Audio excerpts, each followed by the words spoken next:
உறவுகள் அனைவருக்கும் அன்பான வணக்கங்கள். இந்த விஷயம் வந்துட்டு உண்மை வெளியே வரணும் அப்படின்னா அதுக்கு ஏதாவது ஒரு ஆள் வேணும் அப்படிங்கிற மாதிரி தான் யோசிக்க தோணினாலும் இந்த விஷயம் வெளியே வர்றது குழந்தைங்க மூலமாக தான் அப்படிங்கிற மாதிரி தான் இன்றைக்கி எபிசோடு வெளியாகியிருக்கு. ஸோ யாழினி கிட்ட வந்துட்டு அம்மு வந்து சீக்கிரட்டாக சொல்லிட்டா. ஏன்னா யாழினி வந்துட்டு கோச்சிட்டு உட்காந்துட்டு இருக்கா. இந்த மாதிரி உனக்கு அம்மா இல்லைன்னு சொல்லிட்டு தான் வந்துட்டு மிஸ் நடிச்சாங்கன்னு சொல்லிட்டு நீ நினச்சிட்டு இருந்த, ஆனால் அம்மா இருக்காங்கன்னு சொல்லிட்டு நீ எல்லாருக்கிட்டையும் சொல்கிற. என்கிட்ட உன் அப்பா அம்மா ஃபோட்டோவை காட்டினப்போ எங்கள் சித்தி மாதிரியே இருக்காங்கன்னு நான் சொன்னப்போ அப்பயும் நீ ஒன்றும் சொல்லலை. அப்புறமா சொல்கிறேன்னு சொன்னேன். இப்போ எல்லாருக்கிட்டேயும் உங்கள் அம்மா உயிரோடு இருக்காங்கன்னு சொல்கிற. என்ன நீ என்கிட்டயே சொல்ல மாட்டேங்கிறீல அப்படின்னு யாழினி கோச்சிக்கும் போது, ஐயோ அது ஒரு சீக்ரெட்டுன்னு சொல்கிறேன்ல அப்படிங்கிறாங்க. என்ன சீக்ரெட், நீ என்கிட்ட கூட சொல்ல மாட்டேங்கிறல்ல அப்படின்னு சொல்லும்போது இப்போது அம்முவே வந்துட்டு இந்த மாதிரி உண்மையை வந்து சொல்லிடுறா. அது வேறு யாரும் இல்லை, எங்கள் அப்பாவே சொன்னார் அப்படின்னு சொல்லிட்டு இவங்க தான் என்னோட அம்மா அப்படின்னு சொன்ன உடனே, இது ஏன் உங்கள் அப்பா வந்துட்டு எங்கள் சித்தியோட ஃபோட்டோவை சேர்த்து வச்சு உங்ககிட்ட பொய் சொல்கிறாரோ அப்படின்னு சொல்லிட்டு யாழினி அந்த அளவுக்கு யோசிக்கும்போது அம்மு இல்லை அப்படிலாம் இல்லை, எங்கள் தாத்தா ராதா பாட்டி சாரதா பாட்டி எல்லாருமே கூட சொன்னாங்க. அதனால் காவேரி மிஸ் தான் என்னோட அம்மானு எனக்கு தெரிஞ்சிருச்சு. ஒரு ஆக்சிடெண்ட்டில் இந்த மாதிரி எல்லாத்தையும் மறந்துட்டாங்களாம் அப்படின்னு சொன்ன உடனே யாழினி, ஐயோ இதெல்லாம் என்னால் கேட்டுட்டு சும்மாவே இருக்க முடியல, நான் இப்போவே சித்திக்கிட்ட போய் கேட்க போகிறேன் அப்படின்னு சொல்லிட்டு வேக வேகமாக போகும்போது டக்குன்னு பாப்பாவுக்கு ரொம்ப ஷாக் ஆகுது. ஐயோ உண்மையை தெரிஞ்சால் அம்மாவுக்கு உடம்பு சரியில்லாமல் போயிட்டா என்ன பண்ணுறது அப்படின்னு யாழினியை பிடிச்சிட்டு போக விடாமல் தடுக்கிறதுக்காக இழுக்கும்போது யாழினி கீழே விழுந்து அழுகவே ஆரம்பிச்சிடுறா.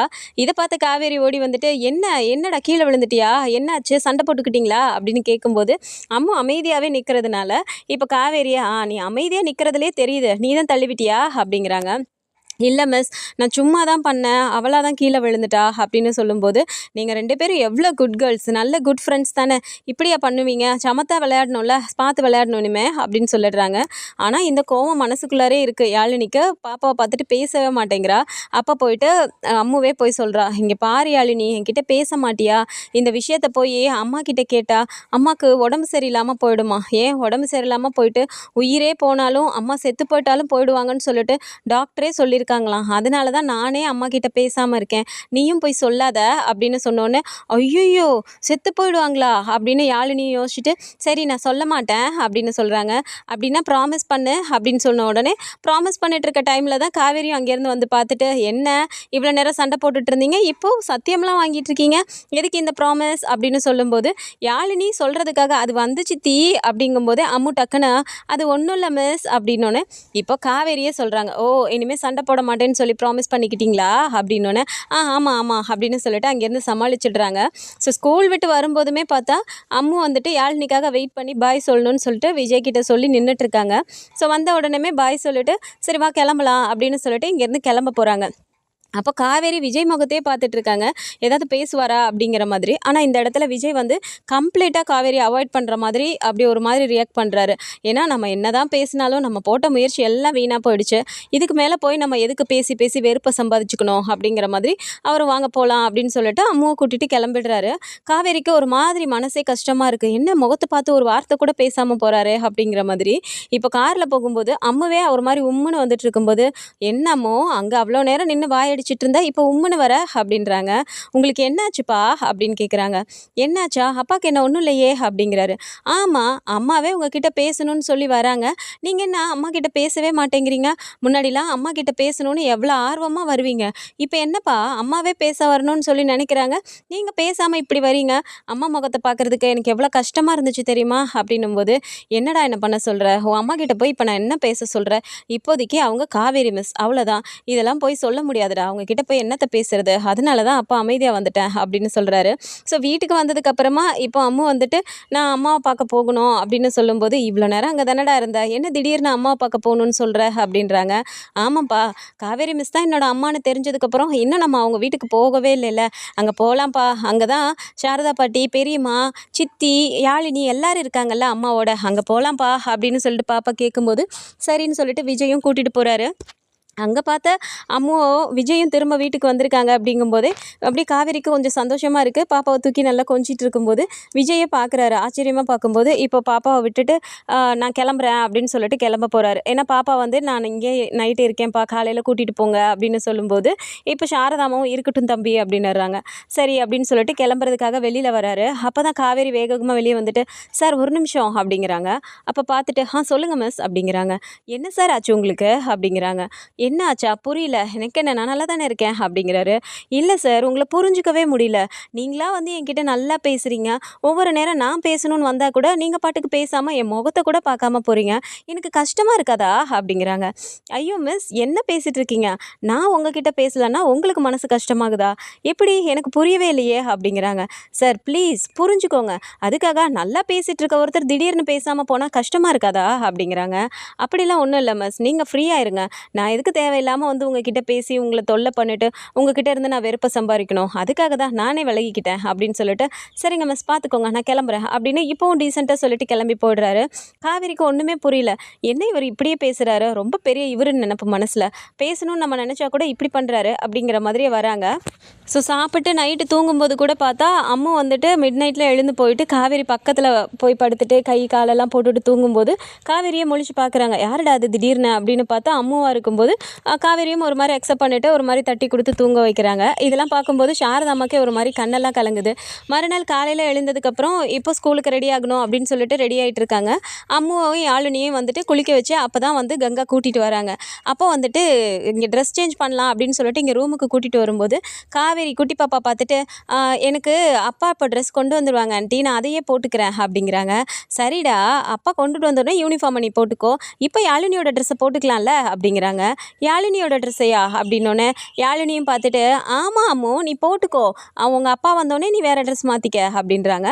சரின்னு அந்த ட்ரெஸ்ஸை போட்டுட்டு இருக்கும்போதே இப்போ டக்குன்னு யாழினி இருந்துட்டு அம்மா உனக்கு ஒரு விஷயம் தெரியுமா அப்படின்றாங்க. என்னடி வாயாடி, என்ன சொல்ல போகிறப்போ அப்படின்றாங்க. அம்மா உனக்கு தெரியுமா தெரியாதான்னு எனக்கு தெரியாது, ஆனால் எனக்கு தெரியும் இந்த விஷயம் அப்படிங்கிறாங்க. என்ன விஷயம்டி உனக்கு தெரியும், அதையாவது சொல்லு அப்படின்றாங்க. ஆமாம்மா, அம்மாவோட அம்மா செத்து போயிட்டாங்கன்னு நினச்சிட்டு இருந்தோம்ல, அவங்க அப்பா கூட ஃபோட்டோவில் இருந்ததும் நம்ம காவேரி சித்தி மாதிரியே இருக்காங்கன்னு நான் அவங்ககிட்ட வந்து சொன்னேன்ல, ஆனால் அம்மாவோட அம்மாவே காவேரி சித்தி தானாம்மா அப்படின்னு சொன்ன உடனே இப்போ அப்படியே கங்காவுக்கு ஷாக் ஆகுது. ஏய் என்னடி சொல்லிட்டு இருக்க நீ, உனக்கு எப்படி தெரியும் இதெல்லாம், யார் சொன்னா உனக்கு அப்படிங்கிறாங்க. அம்மு தான் என்கிட்ட சொன்னா அப்படின்னோடனே அம்முவை பார்க்குறாங்க. என்னடா அப்படின்றாங்க. ஆமாம், இவ என்கிட்ட கோச்சிக்கிட்டா நான் சொல்லலைன்னு, அதனால தான் அவகிட்ட மட்டும் சொல்லி அம்மா கிட்ட இதை சொல்லக்கூடாதுன்னு நான் சொல்லிட்டேன் அப்படின்றாங்க. ஸோ இந்த விஷயத்த வந்துட்டு இங்கே யாழினி சொல்லிட்டு இருந்ததை வெளியிலேருந்து இப்போ காவேரி அதை கேட்டுடுறாங்க. கேட்டுட்டு அப்படியே ஒரு மாதிரியே இருக்கு. என்ன யாழினி இப்படி சொல்கிறாளே அப்படின்னா, அம்மு வந்துட்டு நம்மக்கிட்ட இப்படி க்ளோஸாக பழகுறது, நம்ம பக்கத்தில் வந்து படுத்துக்கிறது, நம்மக்கிட்ட சாப்பாடு ஊட்டிக்கணும்னு சொல்லி அவன் நினைக்கிறது, இது எல்லாமே எல்லாத்துக்கும் ஒரு காரணம் இருக்குமோ அப்படிங்கிற மாதிரி வேக வேகமாக போய் இப்போ வந்துட்டு விஜயோட டைரியை எடுத்து அந்த ஞாபகம் வந்தனால அதை உட்காந்து படிக்கிறாங்க. அதில் என்னதான் அவர் எழுதியிருக்காருன்னு நம்ம பார்க்கணும் அப்படின்ட்டு அதில் போய் படிக்கும்போது தான் தெரியுது முழுக்க முழுக்க அவர் காவேரியை பற்றி தான் எழுதியிருக்காரு அப்படிங்கிறது. அப்போ அதை பார்த்த உடனே அவங்களுக்கு ஒரு மாதிரி ஆகுது. டக்குன்னு வேகமாக வெளியில் வந்தால் இப்போது நிவனும் யமுனாவும் கூட வீட்டுக்கு வந்திருக்காங்க. அப்படிங்கும்போது வெளியில் வந்து பார்த்துட்டு நிவன் ஒரு நிமிஷம் இங்கே வாங்கலை அப்படிங்கிறாங்க. சொல்லு காவேரி அப்படின்னோடனே, இந்த டைரியை பற்றி உங்களுக்கு எதாவது தெரியுமா அப்படிங்கிறாங்க. டைரியை பற்றி தெரியுமானா எனக்கு புரியலையே, இது யாரோட டைரி அப்படிங்கிறாங்க. இப்படி ஓப்பன் பண்ணி பார்த்த உடனே விஜய் அங்கே விஜயோட டைரி அப்படிங்கிறது தெரிஞ்சோடனே, விஜய் பிரதரோட டைரியா உனக்கு எப்படி கிடச்சிது காவேரி அப்படிங்கிறாங்க. நான் அவர் வீட்டில் இருந்து ஒரு நாள் தெரியாமல் எடுத்துகிட்டு வந்தேன் படிக்கிறதுக்காக. இந்த டைரிக்கும் அவர் எழுதியிருக்கிறதுக்கும் எனக்கும் ஏதாவது சம்மந்தம் இருக்கா? உங்களுக்கு எல்லாத்துக்கும் தெரிஞ்ச உடனே என்கிட்ட எதையோ ஒன்று மறைக்கிறீங்க, என்னன்னு இப்போ எனக்கு தெரிஞ்சே ஆகணும் அப்படிங்கிறாங்க. அப்போ அப்படியே நிவனால என்ன பதில் சொல்கிறதுனே தெரியாமல் இருக்கும்போது இப்போ கங்காவாக இருக்கட்டும், யமுனா, அப்புறம் நர்மதா எல்லாரும் வந்து பார்க்குறாங்க. சாரதாமா உள்ள கிச்சனில் இருக்கும்போது டக்குன்னு யாழினி ஓடி போய், சாரதா பாட்டி அங்கே போங்களேன், அங்கே காவேரி சித்தி எல்லாரையும் நிற்க வச்சு கேள்வி கேட்டுட்டு இருக்காங்க அப்படின்னு வேகமாக கத்திடுறா. என்னடி அப்படின்னு சொல்லிட்டு அவங்களும் அங்கேருந்து வந்து பார்த்தா, வாமா வா, உன்னையும் நிற்க வச்சு தான் நான் பேசணும்னு நினச்சேன் அப்படிங்கிறாங்க. என்னடி இப்போ எதுக்கடி காலங்கத்தில் எல்லாத்தையும் கூப்பிட்டு நிற்க வச்சு கேள்வி கேட்டுட்டு இருக்கா, என்னடி உன் பிரச்சனை அப்படிங்கிறாங்க. இங்கே பாருமா, இப்போது யாழினி அம்மாவோட அம்மா நான் தான் சொல்லிட்டு இப்போ கங்கா அக்கா கிட்ட சொல்லிட்டு இருந்தா அப்படின்னோடனே கங்கா அப்படியே பார்த்துட்டு, ஏய் அவள் அப்படிலாம் சொல்லலடி அப்படின்றாங்க. நீ சமாளிக்காதக்கா, அவள் உன்கிட்ட பேசின எல்லாத்தையும் நான் கேட்டுட்டேன். அதுக்கப்புறமா இதோ விஜயோட டைரியையும் நான் படிச்சுட்டேன். அதில் எழுதியிருக்கதா இருக்கட்டும், இப்போ அவள் சொன்னதை எல்லாத்தையும் யோசிச்சு பார்க்கும்போது எனக்கு தெரியாத ஏதோ ஒரு விஷயத்தை என்கிட்ட இருந்து நீங்கள் மறைக்கிறீங்க. என்ன விஷயம் நடந்துச்சு என் வாழ்க்கையில், இந்த ஆக்சிடென்ட் ஆனப்போ என்ன நடந்துச்சு, எனக்கு மறந்து போனதெல்லாம் என்னென்ன, தயவு செஞ்சு என்கிட்ட சொல்லுங்கள். அப்பா செத்து போனது கூட எனக்கு தெரியாமல் இருந்தது, நீங்கள் தான் சொன்னீங்க. அந்த மாதிரி என் வாழ்க்கையில் நடந்தது என்ன அப்படின்னு சொல்லி கேட்கும்போது இப்போ அப்படியே சாரதாமா அழுக ஆரம்பிச்சிடுறாங்க. இப்போ அம்முவுமே அப்படி நின்றுட்டே இருக்கும்போது பார்த்துட்டு, இந்த அம்மு யார், அது முதல்ல எனக்கு தெரியணும் அப்படிங்கிறாங்க. சாரதாம்மா அப்படியே ஒரு மாதிரி அழுகவே ஆரம்பிக்கும்போது, "அம்மா நான் உன்கிட்ட கேட்டுட்ருக்கேன். நீ என்னம்மா அழுதுட்டே நிக்கிற? அப்படின்னா இதில எல்லாத்துக்கும் சம்மந்தம் இருக்கு. அப்படின்னா அவங்க அப்பா, அம்மான்னு சொல்லிட்டு அவ ஃபோட்டோ காட்டுனான்னு சொல்லிட்டு அப்ப யாழினி சொன்னாளே, அப்போ அந்த ஃபோட்டோல இருக்கிறது நான் தானா? அந்த ஃபோட்டோ எங்க? இங்க இருக்கா? யார்கிட்டயாவது இருக்கா? காட்டுங்க. நான் அத பார்க்கணும். எனக்கு தலையே வெடிக்கிற மாரி இருக்கு. தலையெல்லாம் வலிக்குது. தயவு செஞ்சு யாராவது சொல்லுங்க." அப்படின்னு சொல்லிட்டு ஒரு மாதிரி காவேரி ரொம்ப டென்ஷன் ஆகும்போது, ரொம்ப ஒரு மாதிரி ஆகுறாங்க. டக்குன்னு தண்ணி குடுத்து உட்கார வச்சுட்டு, இப்போ சாரதா அம்மாவே போய் சொல்றாங்க, "இங்க பாருடி காவேரி, சில விஷயங்கள்லாம் டாக்டர் உன்கிட்ட சொல்லக்கூடாதுன்னு சொல்லிட்டாருடி. அதனால தான் உன்கிட்ட எதையும் சொல்லல." அப்படிங்கிறாங்க. எந்த விஷயமா வேணா இருக்கட்டும். முக்கியமான விஷயத்த கூட மறைப்பீங்களா? இப்போ யாழினி சொல்லிட்டு இருந்ததுக்கும், என்னதான் நான் திட்டி வேணாம் வேணாம் போங்கன்னு சொன்னாலும், இந்த விஜய் என்ன தொரத்தி தொரத்தி வர்றதா இருக்கட்டும். இப்போ அம்மு வந்துட்டு அவங்களோட அம்மா உயிரோட இருக்கான்னு கிளாஸ் எல்லாம் சொல்லி வச்சிருக்கா. அவளுக்கும் எனக்கும் ஏதோ ஒரு சம்மந்தம் இருக்க மாதிரி என் மனசுக்குள்ளாரே உள்ளுணர்வு சொல்லிக்கிட்டே தான் இருக்கு. என்னன்னு தான் சொல்லுங்களேன் அப்படின்னோனே, இப்போ சாரதாம்மா சொல்றாங்க, "ஆமாண்டி காவேரி, நீ நடந்த ஆக்சிடென்ட்ல எத வேணா மறக்கலாம்டி. ஆனா உனக்கு கல்யாணம் ஆனதையோ, உனக்கு ஒரு புருஷன் இருக்காரு, உனக்குன்னு ஒரு குழந்தை பொறந்துச்சு. இத கூட நீ மறந்துட்டியேடி. எப்படிடி உன்கிட்ட நாங்க சொல்ல முடியும்?" அப்படிங்கிறாங்க. அப்படியே காவேரிக்கு பயங்கரமா ஷாக் ஆகுது. "என்ன சொல்றீங்க? அப்படின்னா விஜயும், அம்முவும்?" அப்படிங்கிறாங்க. "ஆமாண்டி, விஜய் தாண்டி உன்னோட புருஷன். இவ தாண்டி நீ 10 மாசம் சுமந்து பெத்த குழந்தை. அங்க பாருடி அவ முகத்த. அவ முகத்தையும் உன்னையும் பார்க்கும்போது ஒரே மாதிரி நீங்க இருக்கீங்களே, அது கூடவாடி உனக்கு புரியல?" அப்படிங்கிறாங்க. அப்போ காவேரி அப்படியே பார்த்துட்டு, "அதனால தான் எல்லாருமே அம்முவ ஃபர்ஸ்ட் டைம் பார்த்தப்போ, அவ்வளோ ஒரு பாசத்தோட அவள அப்படி கொஞ்சிட்டு இருந்தீங்களா?" அப்படின்றாங்க. "ஆமாண்டி காவேரி, உனக்கு தான் அவ உன்னோட பொண்ணுன்னு தெரியாது. ஆனா எங்க எல்லாருக்கும் தெரியும்ல, அவ என்னோட பேத்திங்கிறதும், அவ உன் பொண்ணுங்கிறதும் எல்லாருக்கும் தெரியும்ல. அப்புறம் எப்படிரி நாங்க அவள கொஞ்சாம இருப்போம்?" அப்படிங்கிறாங்க. "இத ஏன் நீங்க என்கிட்ட சொல்லவே இல்ல?" அப்படின்றாங்க. "எப்படிரி டாக்டர் தான் உன்கிட்ட முக்கியமான இந்த அதிர்ச்சியான விஷயத்தெல்லாம் சொன்னா, உனக்கு உயிருக்கே ஆபத்து வரும்னு சொல்ட்டாருடி. உன் உடம்பு நல்லா இப்படி இருக்கும்போது எப்படிரி எங்களால சொல்ல முடியும்?" அப்படின்றாங்க. "ஐயோ! என்ன ஏன் இப்படி பண்ணியிருக்கீங்க? என்ன பாவம் பண்ற மாரி பண்ணிட்டீங்களே! யாராவது என்கிட்ட சொல்லியிருக்கலாம்ல. ஆக்சிடென்ட்ல நான் மறந்தேன்னா, அதுக்காக கட்டின புருஷனையும், பெத்த குழந்தையும் கூட மறந்திருக்கேன்னா, நான்லாம் எவ்வளோ பெரிய பாவம் பண்ணவளா இருக்கணும்." அப்படின்னு சொல்லிட்டு, இப்போ ஒரு மாரி காவேரி உட்காந்து குலுங்கி குலுங்கி அழுதுட்டு இருக்கும்போது, விஜய் கரெக்ட்டா பாப்பாவ கூட்டிட்டு போலான்னு சொல்லிட்டு வராரு வீட்டுக்கு.